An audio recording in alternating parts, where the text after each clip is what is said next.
The Marshall Islands is one of the most remote countries on Earth. This collection of over 1,000 islands and atolls lies scattered across a vast swathe of ocean, some 750,000 square miles, halfway between Hawaii and Australia. Only 1% of the Marshall Islands territory is land, and the majority of the nation's 70,000 inhabitants live on Majuro Atoll. Living on these narrow strips of land between ocean and lagoon has meant that Marshallese life has long been bound up with the sea. It's not surprising that the people here are skilled boat builders and sailors. In fact, their maritime prowess greatly impressed early European explorers. In the 1700s, the Russians and the Spaniards, they came and did these studies around this ocean. And then when they came to the Marshall Islands, they saw these very unique canoes, and they were so fast and they sailed so close to the wind. They really admired these canoes because of the speed and how they were able to sail as close as to the wind.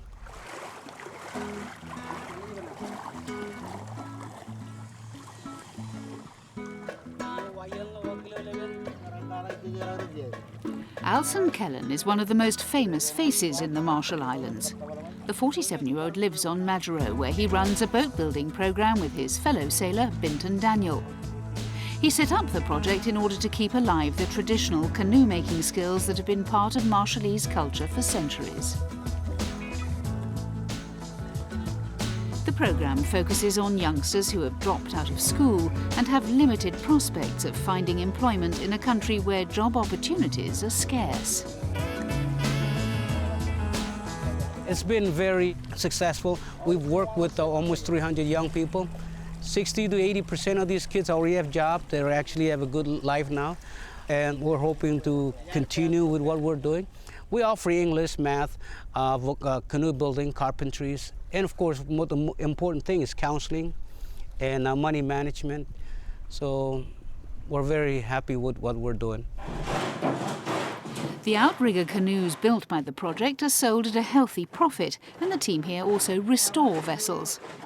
Before Alson established the project back in the early 1990s, traditional canoe making was dying out. Amongst the youngsters currently attending Alson and Binton's 6-month training program is 21-year-old Whitley Landgren. The best thing about this place is that I learn a lot. And the best thing about learning here is that it's fun. And the canoe is the canoe. It's part of who we are here. And racing or sailing with them is always fun too. In days gone by, the Marshallese canoes were used for fishing and voyaging, but today they're primarily built for pleasure cruising and racing. There are many races held in the Marshall Islands, and when Transworld Sport was in town, Alson and Binton were getting ready for the prestigious National Day Outrigger Canoe Race. I really look forward to the races. I always try to take part in them, because canoe racing is my favourite sport, and it's very popular here. I love getting involved, and I team up with the youngsters who we have working on the project, and they always enjoy it too.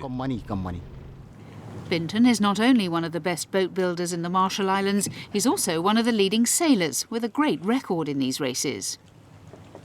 So the National Day is the most important day in this country, and they have made sure that there is always a canoe race because they see the importance of it. And now it's every major event on this country, there's a canoe race.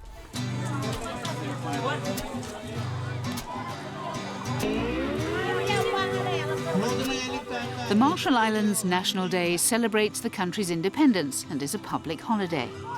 In the capital, Majuro, the Marshallese president is amongst those in attendance for the day's festivities. Over the years, these islands have been part of the Spanish, German and Japanese empires. Following the Second World War, the United States governed here until independence was granted in 1986. The highlight of the National Day is the Outrigger Canoe Race, which is sponsored by the president. Alson is the chief umpire in charge of proceedings, and only when he's happy does racing get underway. In this edition, there are 15 boats taking part. Some are small, single-handed vessels, the other larger ones carrying 2 men. The 11 small boats set off first, followed by the 4 bigger canoes.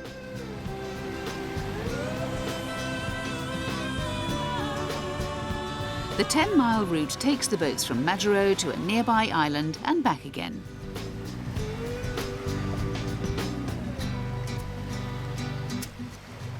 As they make their way, the crews must negotiate a path around the Chinese and Russian fishing ships, which are anchored in the lagoon. Their presence here is a big source of income for the local government.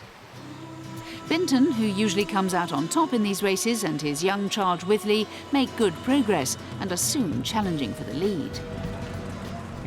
Their average speed is about 13 knots or 15 miles per hour, although depending on the wind they can go much faster. The race distance is 10 miles, but with all the tacking back and forth that you have to do, you end up covering closer to 20 miles. It takes practice to handle these vessels well. The early Marshallese created fast and efficient canoes well advanced at the time. The 3 key features are the asymmetrical hull, with 1 curved wall and 1 flat, the pivoting sail, which maximizes the power of the wind, and the shock absorption system within the outrigger architecture. On top of that, the Marshallese were expert navigators who could plot their course by just reading the swell of the ocean.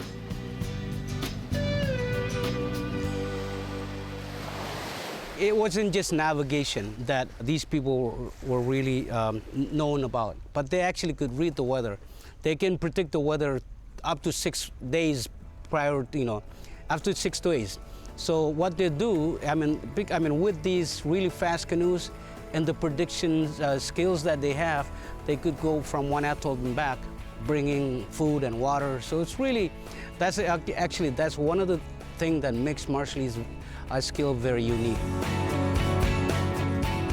The weather conditions for this year's race are good, so much so that a number of entrants decide to deviate from the course and go off out into the ocean purely for pleasure. Binton and Withley focus on the race though, and the duo end up finishing in first place. They complete the 10-mile course in a little over 1 hour 40 minutes.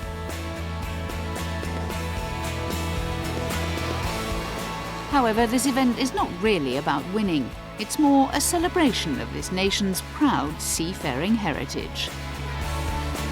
These are really prestigious races, and it creates this self-esteem. It brings us the self-esteem and the enthusiasm among the young people.